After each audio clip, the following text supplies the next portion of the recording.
ways to pair your cheese, your wine, your meats, and all of those things. So I'll show you guys how to make just a simple one that you guys can incorporate now that it's the holiday season. Here we go. You really can't go wrong with charcuterie. They say you can pretty much put anything on a board. Of course, there's like a few better things you can put on a board, but overall, you can't go wrong. I'm going to gather some things around here.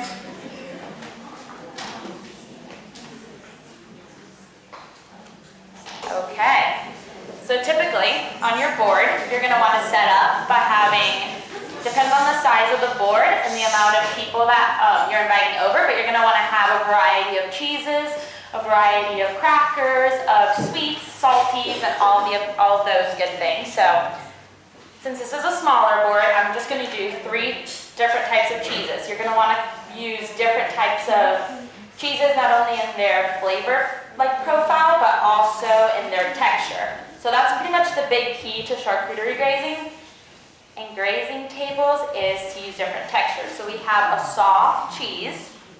It's a goat cheese. We have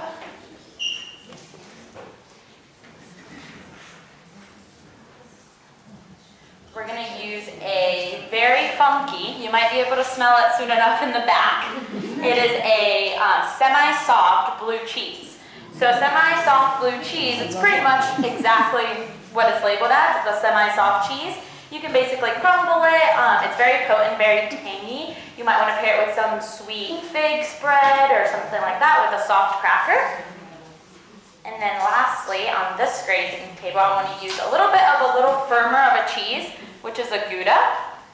So the Dutch Gouda, you can get it, I'm sure you've seen it at the stores. They have smoked Gouda, regular Gouda, pretty much up to you. The flavor changes a little bit depending on how you get it. If you get regular, or if you get aged Gouda or smoked Gouda. So fun fact about Gouda is the longer it's aged, the more nuttier texture and taste that it has. So I like to carve out no matter what the Gouda looks like. So sometimes you have a red rim Gouda, like the ones that you'll see around the table. I like to carve out the rim of it, cut it out in cubes, and then fill the inside so it kind of has a pretty aesthetic look to it. But even it works with a regular Gouda that doesn't have the red rim. You just cut around it, and then you do cubes with the inside and place it inside. You can do the cubes however you want, smaller, bigger. The world is your oyster. Then you have, for the blue cheese, I'm actually also going to crumble it a little bit so that you get some more of that texture that I mentioned, so that you have some of it that's firm and then some of it that is just crumbled. And that just makes it look prettier. Maybe it's easier for your guests to pick at and put on a cracker. I also love adding a blue cheese to the grazing table or grazing board, just because it has those notes of blue on there, so it adds another pop of color as well. Sometimes everything tends to be the same color, so adding a little pop of color here and there never hurts. Then I'm going to show you guys what I'm sure you guys are all really wanting to see, which is how to make salami roses. There we go. That's really why I'm here. So I like to use these little cups that they sell, but you can do it using the rim as well. I'll show you how to make both of them, using a smaller cup, using the rim of it as well. So you're going to get 5 pieces of regular salami, and you're going to put 5 of them throughout the sides of it. So just overlapping slightly, all 5. And they tend to fall, so you're going to have to play with it a little bit. You spread all 5 of them out. So there you have the outside of your flour. And then for the inside of the flour, I have one already made, but I'm going to make it again so you guys can see from the beginning. You're going to get another, you can make it pretty much as big of a flour as you want. So the more salami you use, the bigger the flour bud is going to be, like the rosebud. So this one I'm going to use 4 just because it's a smaller one. So you're going to lay out your 4 pieces of salami overlapping halfway. I don't know if you can see that. Can you see that with the camera? What I'm doing, hopefully. But you're going to overlap them, so I'll try to show it too. Overlap them so they're flat, 4 of them. Then you're going to fold them in half, hot dog style, right? Okay, so it's folded in half. Then you're going to start at one edge at the very end, and you're just going to roll it. Roll it as if it was like a cinnamon roll, if you've made cinnamon rolls before. And then, once you get to the edge, you have a pretty little rosebud. And then you put it in the middle. And I like to sometimes like poke my finger somewhat in the middle just to like fluff it up a little bit. And then, if you can see it, then you get your pretty little rose in a cup. Can you turn it this way? Yeah. Oh no. Oh yeah, the TV's on the other side too. Oh, well, hopefully you guys will get the video and then you can see it. Also, I'll leave it up here so whenever this is done, you guys can walk around and just take a look at it. Yeah. So it kind of looks like this. If I tilt it over, it might fall. But you put each salami 5 on the border, and then when you roll the inside up, it makes the center one. Yeah. So that's one way. Sometimes, if you'd like, you don't have to do the entire rose on the outside. You can just do the inside. So same thing, you get your 4 or 5 pieces of salami, you lay them out, you fold them in half, you roll them from one edge to the other, and you get this little rose, and then this little rose, you get the outside, and then you just stick a toothpick through it, and you can use that in itself throughout your charcuterie board. So you don't have to have the cups if you don't have the cups and you just have salami. You can still do flowers with them, and you can just put them on the edge. So I'll put one here. Perfect. And then another fun thing that you could do with salami, let's make salami ribbons. So I'm sure you've seen them before. They look like this, little ribbons.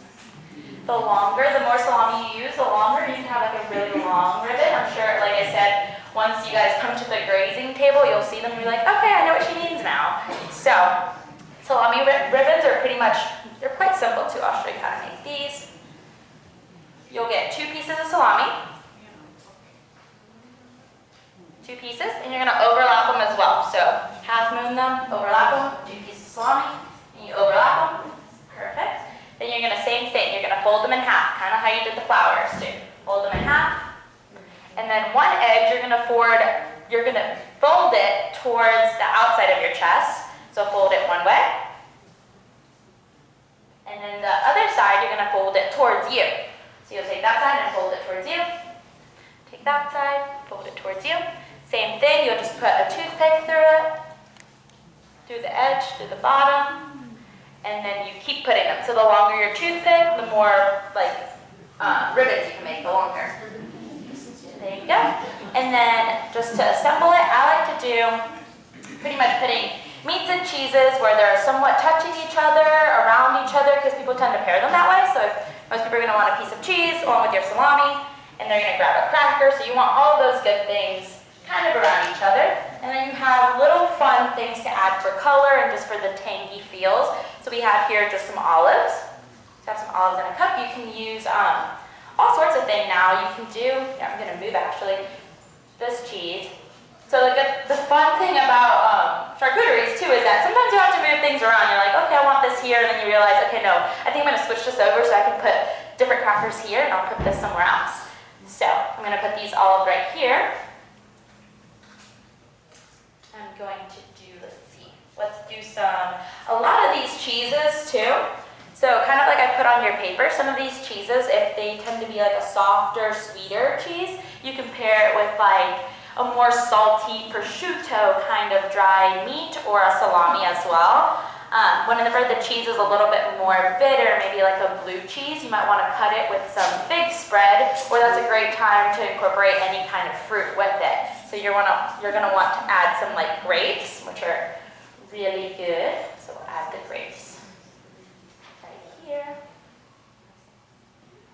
This is the first time I do a charcuterie board upside down, so this is fun.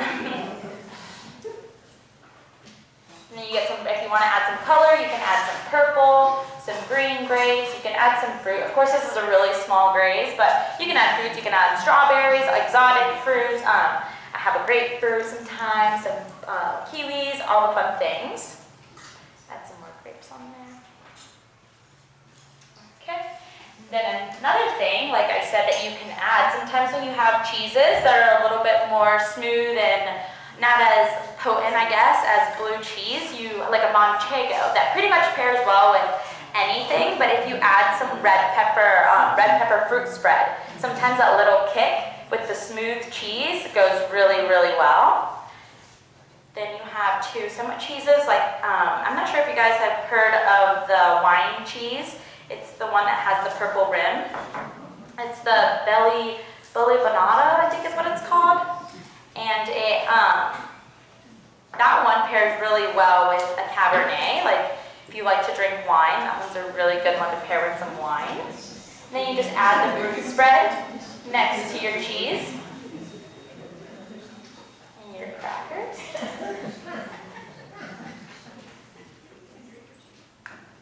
There we go. And I think this board is a little small, so I don't think we'll fit much more. But then I also like to include, like I said,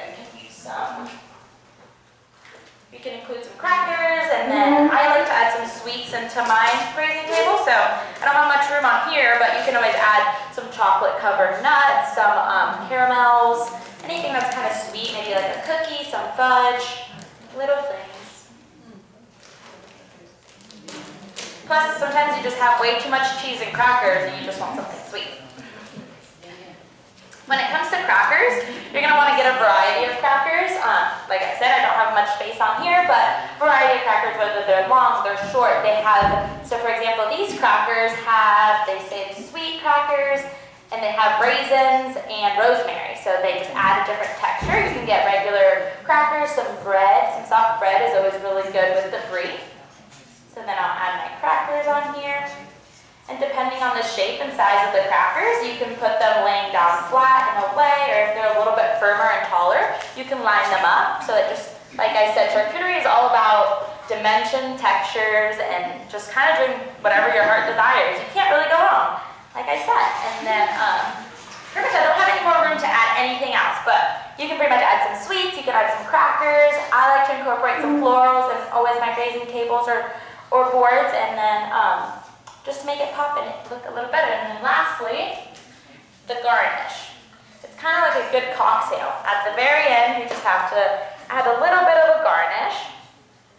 So the one most common is rosemary. So you get a little rosemary, and I like to add it to my soft cheeses because you can't really break apart the soft cheeses because they're pretty soft, so they would just fall apart. So you can add a garnish to them to make them look a little bit more special. You add it on top of it, of your goat cheese, you just add the rosemary on top. When you walk around, you'll see some, and then that is it. So that's pretty much the 101 basics of how to make a charcuterie board or grazing table. It seems a lot harder, it looks harder, but you guys can all do it, I'm sure of it. And like I said, you can't go wrong, have fun, grab your favorites, get some good wine.